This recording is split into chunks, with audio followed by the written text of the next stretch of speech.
باشا لەسەر ئەم پرسە سوکایەتی بە کەس و کاری شەیدان و ئەنفالکراوان من میوانێکمەیە کەریمکاوە بەڕێوەبەرایەتی شەیدان و ئەنفالکراوان لە سۆران بەڕێز کەریم ئەم کاتت باش ئەگەر گوێت لە تۆمارە دەنجەکە گرتە بێت ئەکرێت پێمان بڵێ وەکو کەس و کاری شەهیدی ئێوە قسەتان لەسەر ئەم بابەتە چی؟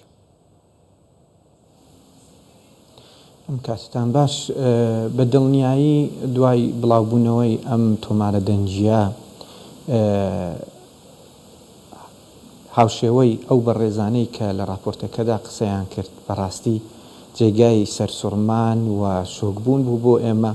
چۆنە بێتن پارتێکی سیاسی کە خۆی بە خاوەنی مێژوویەک لە قوربانیدان و پێشمەرگە و شەهید دەزانێتن بتوانن بەم شێوازە گفتوگۆ بکەن لەبارەی خانەوادەی شەهیدان و ئەنفالکراوان و پێشمەرگی قارەمانەکان بە دڵنیاییەوە وەک هەمومان نەزانین ئەم ئازادی و ئەم دەستکەوتانەی کە ئێمە تێیدا دەژین و دەگوزەرین بە نێویدا بە ئەو ئەمنیەت و ئارامی و سەروەری و شکۆیی کە هەمانە لە نێو خاچی خۆماندا و ئەوانیش بە هەمان شێوە لی سوودمەندن ئەمە بەرهەمی خوێنی شەهیدانمانە ئەمە بەرهەمی ئەنفالکراوانمانە و قوربانیدان و لە خۆبوردەیی و گیانفیدایی برا پێشمەرگەکانمانە لە دوێنێەوە پەیوەندیەکی زۆرمان پێوە کراوە و لە هەموو ئەو شوێنانەی کە لەگەڵ هاوڵاتیان ڕوبەڕوو ئەبینەوە نیگەرانی خۆیان دەرەبڕن و سۆراغی ڕاستی و دروستی ئەم گرتە دەنجیەی کە هەیە و بڵاو بۆتەوە ئەیانەوێت لێەوە دڵنیا ببنەوە کە بۆچی ئەبێت پارتێکی سیاسی حیزبێکی سیاسی بەم شێوازە تێڕوانینی بەم ئاستە نزمە و بەو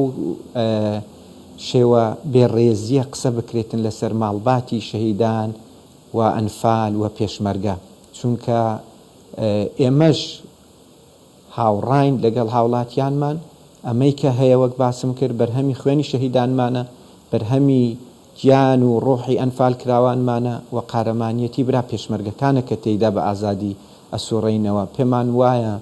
بێڕێزیکردن بە خانەوادەی سەربەرزی شەهیدان و ئەنفالکراوان و برا پێشمەرگەکانمان ئەو پەڕیهێڵی سوورە و جێگای قبوڵ نییە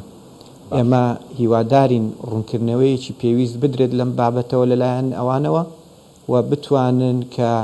بەپێی ئەوەی کە ئەیبیستین ئیدعا ئەکرێتن کەوانە بێت بیسەلمێنن بۆ خەڵک چونکە بەلای ئێمەوە هیچ شتێک لە حرمەت و کەرامەت و ڕێز و تەقدیری خانەوادەی شەهیدان و ئەنفالکراوان و برا پێشمەرگەکان بەرزتر نییە یعنی ئەمە یەکێکە لە بەها نیشتیمانیەکان و ئەو شتە بەهادارانەی لە نێو کۆمەڵگەی ئێمەدا کە وەکو سەرکردایەتی سیاسی و بەدڵنیایی و حکومەت یاریێمی کوردستان هەمیشە جەختی لێ کردوێتەوە کە بێ ئەو پەڕی ڕێز لە خانەوادەی شەهیدان و ئەنفالکراوان بگیرێتن ئەبێ خزمەتکاریان بن ئەبێ ئەو ڕێز و تەقدیرە لە ئاستێکدا بێتن هەست بە گەورەیی خۆیان بکەن بزانن کە ئەم حکومەتە ئەم پارتە سیاسیانە ئەم سەرکردایەتیانە پێی ئەزانن کە ئەمە بەرهەمی خوێنی ئەوانە بەرهەمی گیانی ڕۆڵەکانیانە کە بەختیان کردووە لە پێناو کوردستاندا ئەمەی کە ئەمڕۆ ئەگوزارێتن لە نێو ئینتیخاباتدا ڕێک لە گرتە دەنجیەکەدا پێچەوانەکەیەتی کە پێم وایە نیگەرانیەکی زۆری بڵاو کردوێتەوە زۆر باش و خانەوادەی شەهیدان لی زۆر نیگەرانن باشە پێت وایە کاک کەریم بۆچی ینی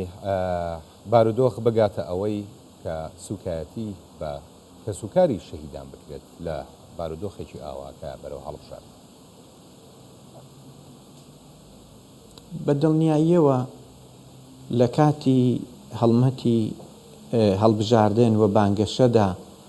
هەموو لێکدانەوەیە هەر پارتێکی سیاسی بۆ خۆی و بارودۆخی خۆی ئەکاتن لەوانەیە پەنا ببرێت بۆ زۆر شت ئەوەی کە لای ئێمە جێی گومانە هەمیشە لە بانگەشەکانی پێشووی هەڵبژاردننی هەموو پارتە سیاسیەکان بینیومانە شانازیان کردووە بە خوێنی شەهیدانیان کە لە ڕیزەکانی ئەو پارتە سیاسیە گیانی خۆیان بەخت کورە لە پێناو کوردستاندا بەڵام بۆ لەم مەرحەلەیە داوانیە ینی ئەمە جێگای پرسیاری کاریگەری لەسەر دەرونی سوکاری شەهیدان چییە بێت بەڕێزکەریم خوێنی شەهیدانت نەماوە کاریگەریەکی زۆری هەیە چونکە مە مەترسی لە نێو کۆمەلگادا دروست دەکات ئەو بەهاو نەریتە و بەرزە ئەخلاقیانەی لە نێو کۆمەلگای ئێمای کوردەواریدا هەبووە هەمیشە بە چاوێکی بەرزەوە بە ئەو پەڕی ڕێزەوە هەڵسوکەوت کراوە لەگەڵ خانەوادەی شەهیدان و ئەنفال کراوان تێکدانی بەها ئەخلاقی و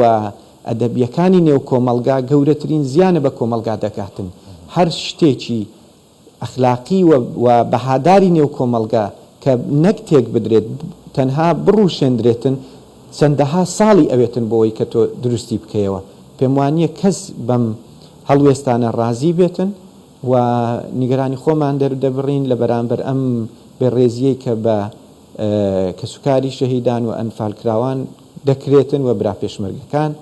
پێمان خۆشە پێی دڵخۆش دەبین ئەگەر بتوانن پێچەوانەکەی بسەلمێنن چونکە بەڕاستی بۆ هەموو خەڵکی کوردستان و خانەوادەی شەهیدان و ئەنفال کراوان بە تایبەتی شتێکی شۆکێنەر بووە و جێگەی قبول نییە بەلایەنەوە بێڕێزیان پێ بکرێتن چونکە ڕۆڵەکانیان گیانی خۆیان بەخت کرد ئەم کەسوکارانەیان لە دوای خۆ جێهێشتووە بێ کەسوکار